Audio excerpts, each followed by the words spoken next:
Hello YouTube family, आज बनवली आपण गुढीपाडवा स्पेशल राशींच्या तांदूळाची खीर। त्यासाठी घेतली मी अर्धा वाटी राशींचे तांदूळ, नंतर एका वाटीला थोडी कमी साखर, नंतर अर्धा वाटी आपलं खोबऱ्याचं खीस, नंतर अर्धा ग्लास दूध, 2 पोहे खाण्याचे चम्मच आपले तूप, ड्रायफ्रूट काजू बदाम आणि 3 इलायची।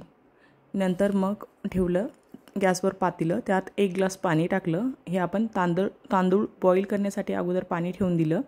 नंतर मी तांदूळ अगोदर निवडून ठेवले होते। नंतर पाणी टाकलं, स्वच्छ पाण्याने धुवून घेतले आणि आपण जे पाणी बॉईल करायला ठेवलं होतं त्यात तांदूळ टाकले।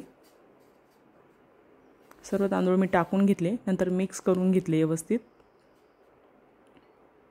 आपले तांदूळ शिजेपर्यंत आपण इकडं इलायची बारीक करून घेऊ आणि जे आपले साल असतात इलायची ते बाहेर काढून घेऊ। नंतर आपले ड्रायफ्रूट ते पण त्यातच बारीक करून घेऊ।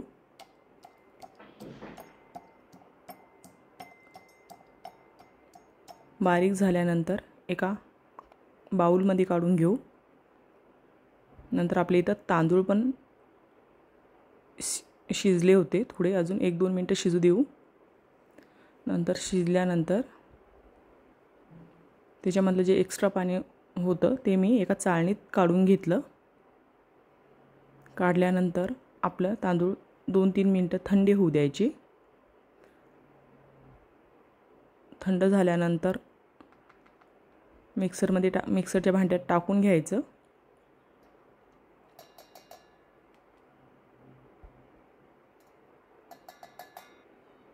टाकल्यानंतर अर्ध्या ग्लासमधलं आपण थोडं दूध टाकलं त्याच्यामध्ये, म्हणजे आपल्याला बॉईल केलेले तांदूळ हे व्यवस्थित बारीक करता येईल। नंतर मी बारीक करून घेतले होते।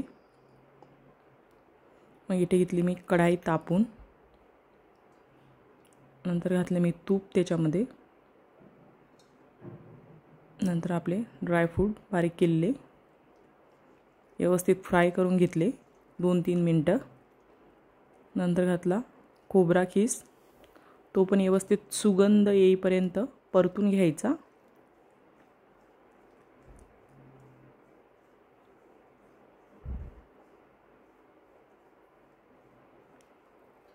परतणं झाल्यानंतर घालायचं दूध,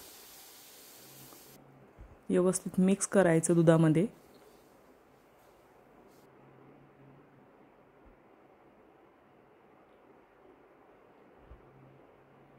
मिक्स झाल्यानंतर दुधाला आपले 2-3 मिनिटं उकळी बॉईल करून घेतला आपण व्यवस्थित। मग बॉईल झाल्यानंतर जे आपण मिक्सरला बारीक करून घेतलेले तांदूळ होते ते घालायचे त्याच्यामध्ये, ते पण व्यवस्थित मिक्स करायचे।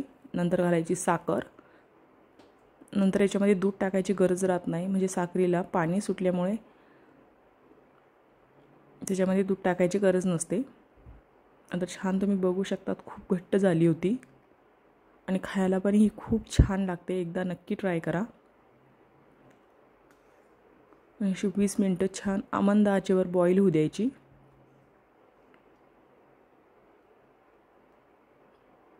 मग नंतर इथं डेकोरेशनसाठी